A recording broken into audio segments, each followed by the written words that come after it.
Good evening. Thank you very much. I speak to you today as a lifelong supporter and true friend of Israel.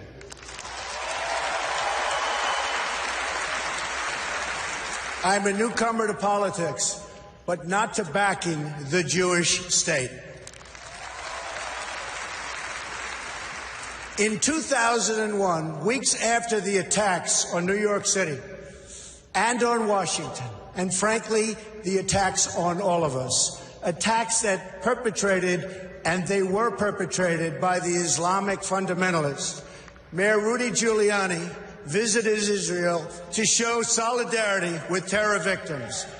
I sent my plane because I backed the mission for Israel 100%.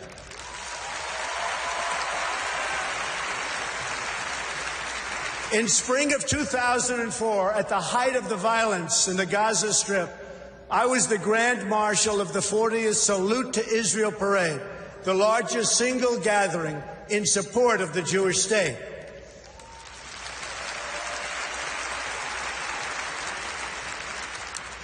It was a very dangerous time for Israel and, frankly, for anyone supporting Israel. Many people turned down this honor. I did not. I took the risk, and I'm glad I did.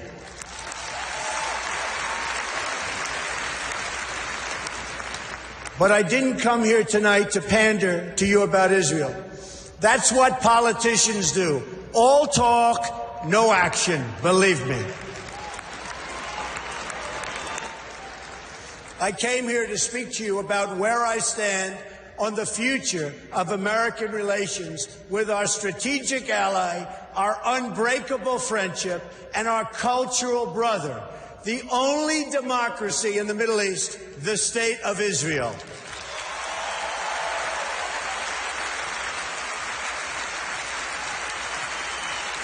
Thank you. My number one priority is to dismantle the disastrous deal with Iran.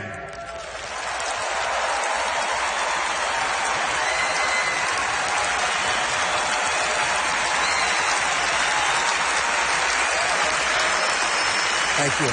Thank you. I have been in business a long time. I know deal making. And let me tell you, this deal is catastrophic for America, for Israel, and for the whole of the Middle East. The problem here is fundamental.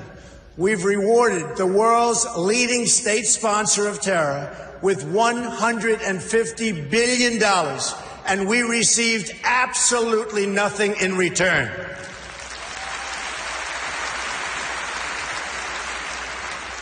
I've studied this issue in great detail, I would say actually greater by far than anybody else.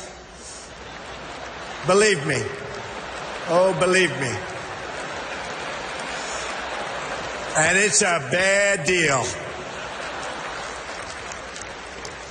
The biggest concern with the deal is not necessarily that Iran is going to violate it, because already, as you know, it has. The bigger problem is that they can keep the terms and still get the bomb by simply running out the clock.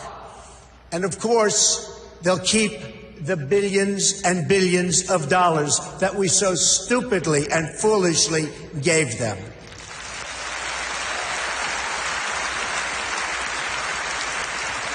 The deal doesn't even require Iran to dismantle its military nuclear capability.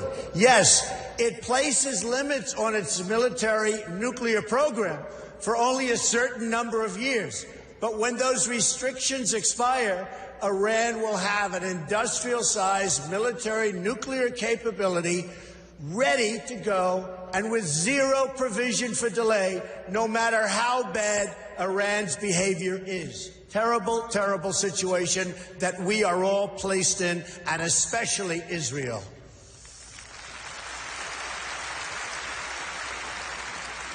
When I'm president, I will adopt a strategy that focuses on three things when it comes to Iran. First, We will stand up to Iran's aggressive push to destabilize and dominate the region.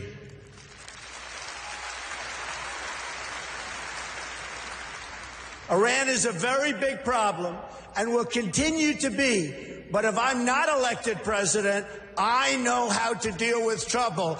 And believe me, that's why I'm going to be elected president, folks.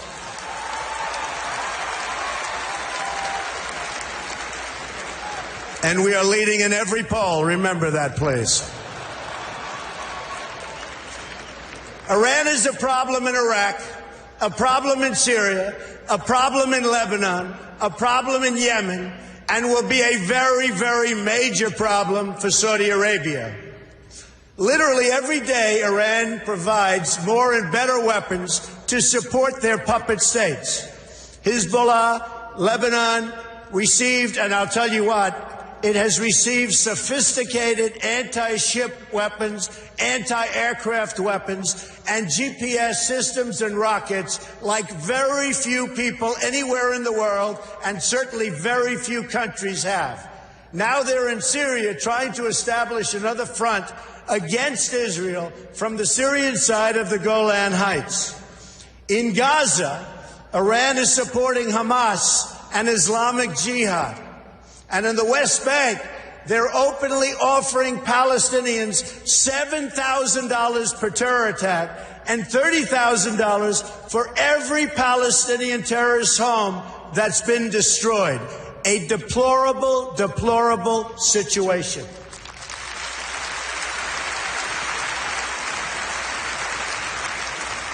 Iran is financing military forces throughout the Middle East, and it's absolutely incredible that we handed them over $150 billion to do even more toward the many horrible acts of terror.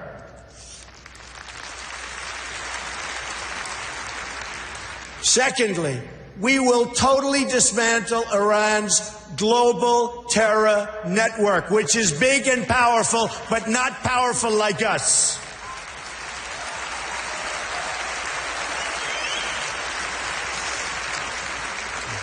Iran has seeded terror groups all over the world. During the last 5 years, Iran has perpetuated terror attacks in 25 different countries on 5 continents. They've got terror cells everywhere, including in the Western Hemisphere, very close to home. Iran is the biggest sponsor of terrorism around the world, and we will work to dismantle that reach. Believe me, believe me.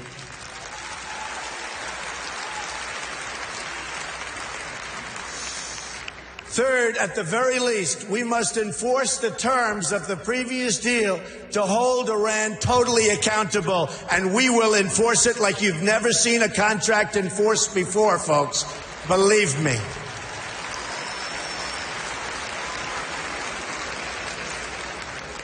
Iran has already, since the deal is in place, test-fired ballistic missiles 3 times. Those ballistic missiles, with a range of 1,250 miles, were designed to intimidate not only Israel, which is only 600 miles away, but also intended to frighten Europe and someday maybe hit even the United States. And we're not going to let that happen. We're not letting it happen, and we're not letting it happen to Israel, believe me.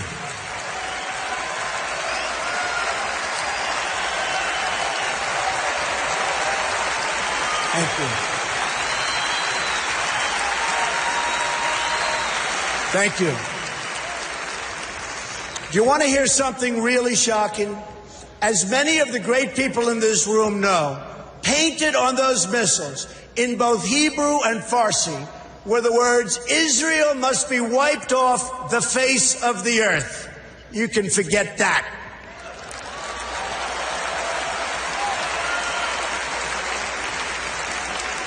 What kind of demented minds write that in Hebrew? And here's another. You talk about twisted. Here's another twisted part. Testing these missiles does not even violate the horrible deal that we've made. The deal is silent on test missiles.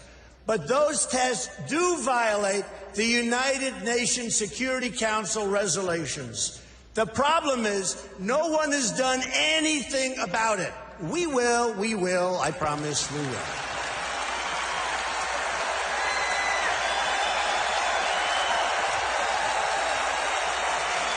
Thank you.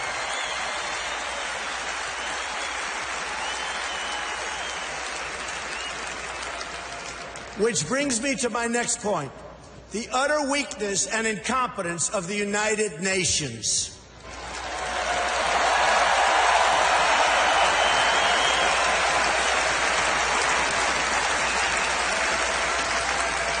The United Nations is not a friend of democracy. It's not a friend to freedom. It's not a friend even to the United States of America, where, as you know, it has its home. And it surely is not a friend to Israel.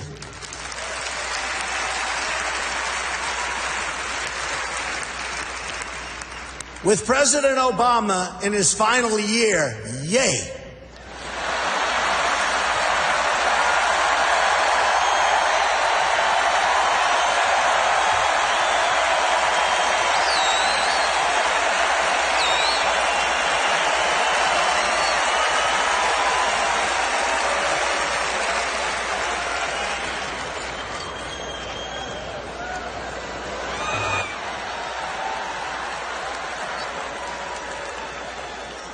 He may be the worst thing to ever happen to Israel, believe me. Believe me. And you know it better than anybody. So with the president in his final year, discussions have been swirling about an attempt to bring a Security Council resolution on terms of an eventual agreement between Israel and Palestine. Let me be clear. An agreement imposed by the United Nations would be a total and complete disaster.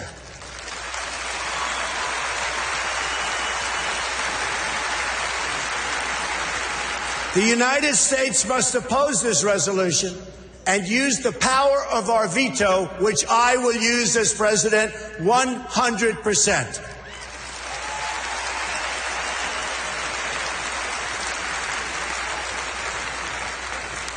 When people ask why, it's because that's not how you make a deal. Deals are made when parties come together. They come to a table and they negotiate. Each side must give up something. Its values. I mean, we have to do something where there's value in exchange for something that it requires. That's what a deal is. A deal is really something that when we impose it on Israel and Palestine, we bring together a group of people that come up with something that's not going to happen with the United Nations. It will only further, very importantly, it will only further delegitimize Israel. It will be a catastrophe and a disaster for Israel. It's not going to happen, folks.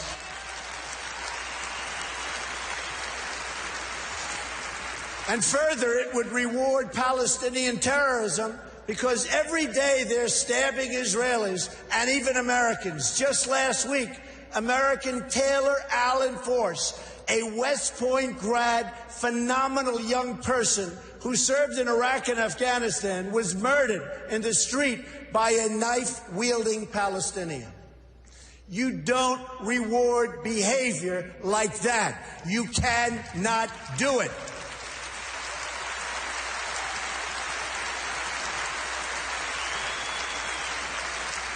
There's only one way you treat that kind of behavior. You have to confront it.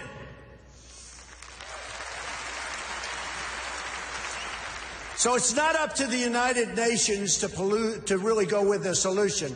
It's really the parties that must negotiate a resolution themselves. They have no choice. They have to do it themselves, or it will never hold up anyway. The United States can be useful as a facilitator of negotiations, but no one should be telling Israel that it must be, and really that it must abide by some agreement made by others thousands of miles away that don't even really know what's happening to Israel, to anything in the area. It's so preposterous. We're not going to let that happen.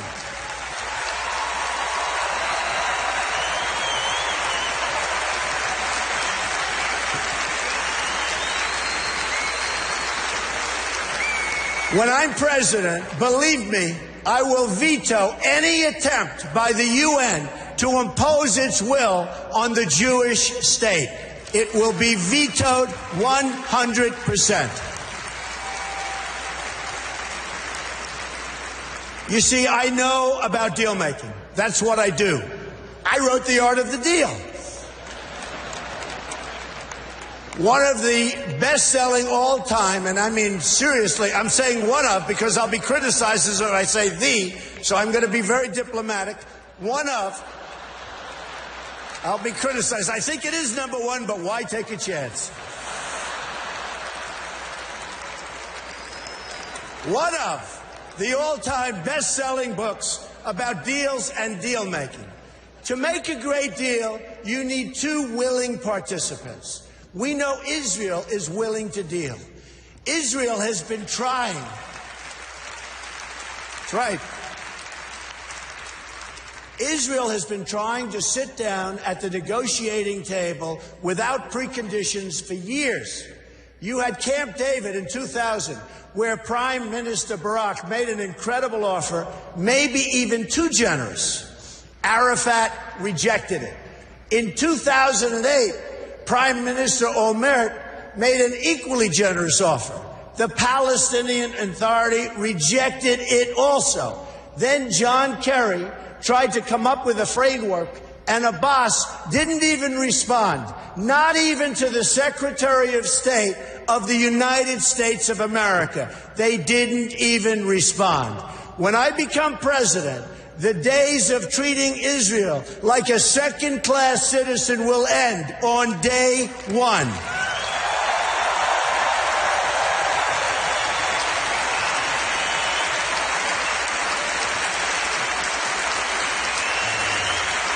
Thank you. And when I say something, I mean it. I mean it. I will meet with Prime Minister Netanyahu immediately.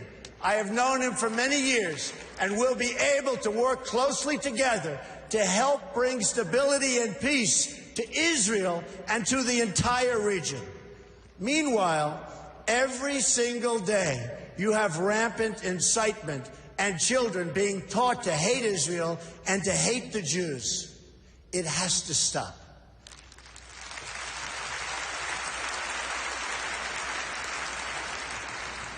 When you live in a society where the firefighters are the heroes, little kids want to be firefighters. When you live in a society where athletes and movie stars are the heroes, little kids want to be athletes and movie stars. In Palestinian society, the heroes are those who murder Jews. We can't let this continue. We can't let this happen any longer. You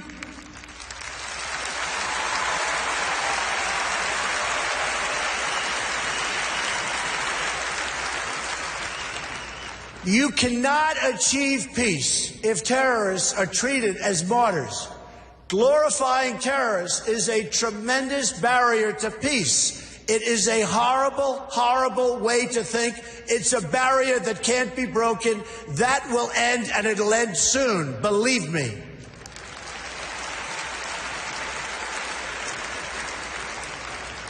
In Palestinian textbooks and mosques, you've got a culture of hatred that has been fermenting there for years, and if we want to achieve peace, they've got to go out and they've got to start this educational process. They have to end education of hatred. They have to end it, and now.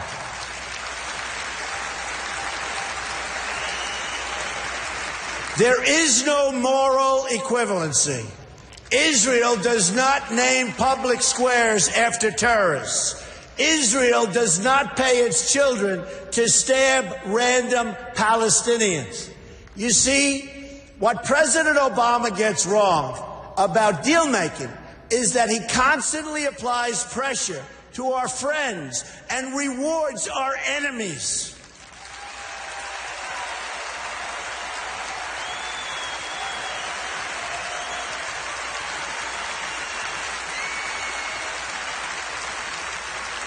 And you see that happening all the time. That pattern practiced by the president and his administration, including former Secretary of State Hillary Clinton, who is a total disaster, by the way.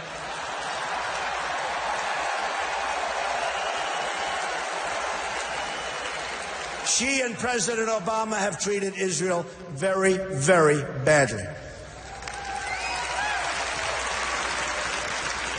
But it's repeated itself over and over again and has done nothing to embolden those who hate America. We saw that with releasing the $150 billion to Iran in the hope that they would magically join the world community. It didn't happen. President Obama thinks that applying pressure to Israel will force the issue, but it's precisely the opposite that happens. Already, half of the population of Palestine has been taken over by the Palestinian ISIS and Hamas, and the other half refuses to confront the first half, so it's a very difficult situation that's never going to get solved unless you have great leadership right here in the United States. We'll get it solved one way or the other. We will get it solved.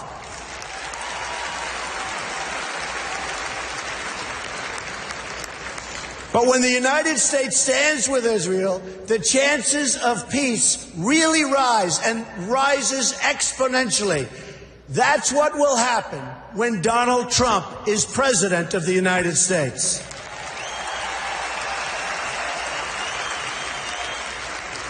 We will move the American embassy to the eternal capital of the Jewish people, Jerusalem.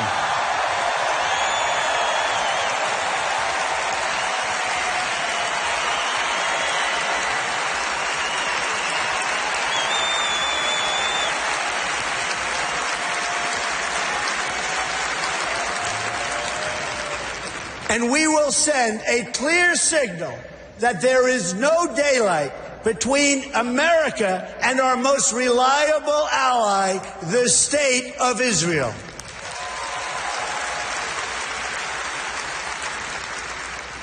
The Palestinians must come to the table knowing that the bond between the United States and Israel is absolutely, totally unbreakable.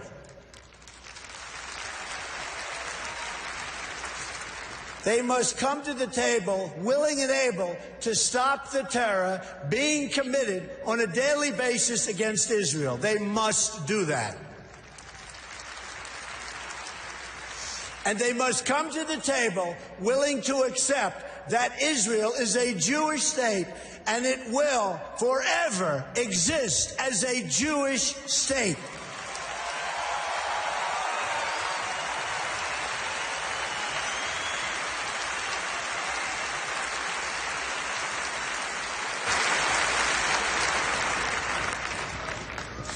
I love the people in this room.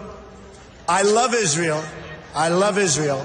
I've been with Israel so long in terms of I've received some of my greatest honors from Israel. My father before me, incredible. My daughter Ivanka is about to have a beautiful Jewish baby.